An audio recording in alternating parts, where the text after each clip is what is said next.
Assalamualaikum warahmatullahi wabarakatuh. Selamat datang dalam video media pembelajaran fonologi. Pada kesempatan kali ini saya Muhammad Bani Arfani dari kelas 2025A NIM 256009 Fakultas Ilmu Keguruan Fakultas Keguruan dan Ilmu Pendidikan Universitas Jombang akan membedah secara mendalam mengenai struktur bunyi dalam bahasa Indonesia, khususnya deretan fonem, diftong dan kluster. Oke, yang pertama latar belakang. Mengapa kita perlu mempelajari bunyi? Bahasa bukan sekedar makna, tapi juga sistem yang kompleks. Dalam linguistik ada cabang bernama fonologi. Fonologi mengajarkan kita bahwa bunyi bahasa bukan hanya sekedar getaran udara, melainkan satuan terkecil yang berfungsi membedakan makna. Memahami bagaimana bunyi-bunyi ini tersusun dalam sebuah kata adalah kunci untuk pelafalan dan penulisan bahasa Indonesia yang baik dan benar sesuai dengan kaidah fonoktatik. Mari kita masuk ke konsep pertama, deretan fonem.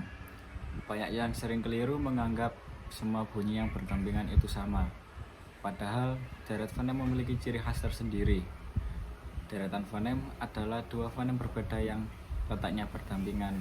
Namun ini yang paling penting, mereka pada suku kata yang berbeda. Cara termudah untuk mengenalinya adalah melalui pemenggalan kata atau silabel. Jika saat dipenggal, kedua bunyi tersebut terpisah, maka itulah yang disebut deretan fonem. Deretan fonem yang pertama adalah deretan vokal. Fenomena ini terjadi ketika ada dua vokal yang muncul berurutan, tetapi diucapkan secara terpisah karena batasan suku kata. Mari kita ambil contoh kata laut. Kita tidak mengucapkannya dalam satu hembusan, melainkan laut. Begitu dengan kata kain menjadi kain atau doa menjadi doa. Di sini vokal-vokal tersebut tetap mempertahankan identitasnya masing-masing di dalam suku kata yang berbeda. Selain vokal, ada juga deretan konsonan. Ini adalah dua bunyi konsonan yang muncul berdampingan namun terletak pada suku kata yang berbeda.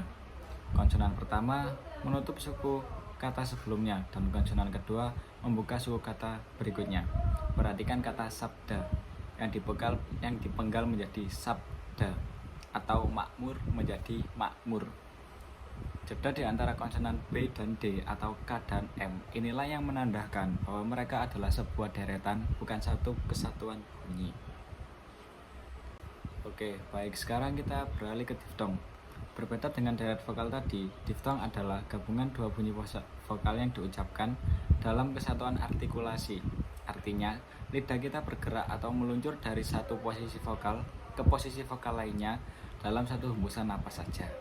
Akibatnya, diftong hanya membentuk suku kata lain. Inilah yang sering disebut dengan vokal rangkap, di mana terjadi perubahan kualitas bunyi dari awal hingga akhir pengucapannya. Dalam bahasa Indonesia, kita mengenal tiga jenis diftong utama. Yang pertama, diftong AU yang diucapkan AU, seperti pada kata kerbau atau harimau. Kedua, diftong AI yang diucapkan AI, seperti pada kata pantai atau sungai. Dan ketiga, diftong oi yang diucapkan oi, seperti pada kata amboy dan asoy. Perhatikan bahwa di akhir kata-kata ini bunyi vokalnya meluncur membentuk bunyi mirip konsonan semivokal.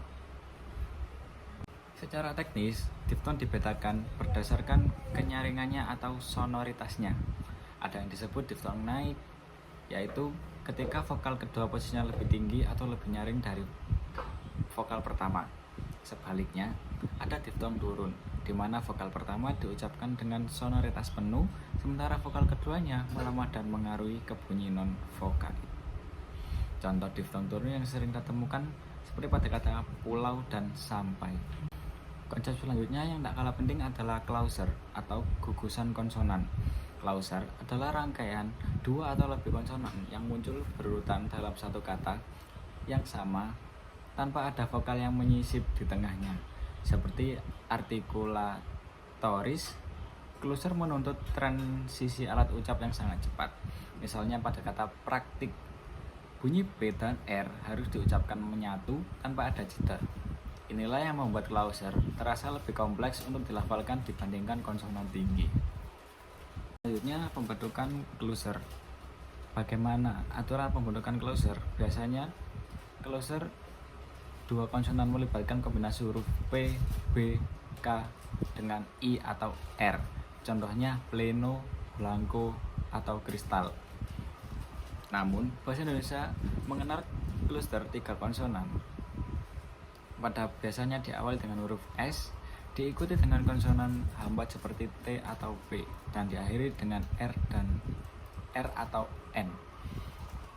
Contohnya, bisa kita temukan pada kata strategi, skripsi, atau sebagai simpulan, perbedaan antara deret fonem dengan diftong dan closer terletak pada batas suku katanya.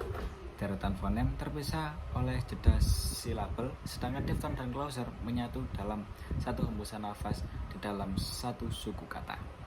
Memahami perbedaan ini bukan hanya penting untuk teori fonologi, tetapi juga membantu kita dalam melakukan pemenggalan kata yang benar saat menulis, serta membantu pelafalan yang lebih akurat dalam berkomunikasi sehari-hari. Demikian penjelasan saya mengenai deretan fonem, diftong, dan closer. Saya harap video ini dapat memberikan wawasan baru dan meningkatkan pemahaman teman-teman semua mengenai kekayaan sistem bunyi bahasa Indonesia. Terima kasih atas perhatiannya. Teruslah belajar dan mencintai bahasa kita, bahasa Indonesia. Sampai jumpa di materi selanjutnya. Salam literasi.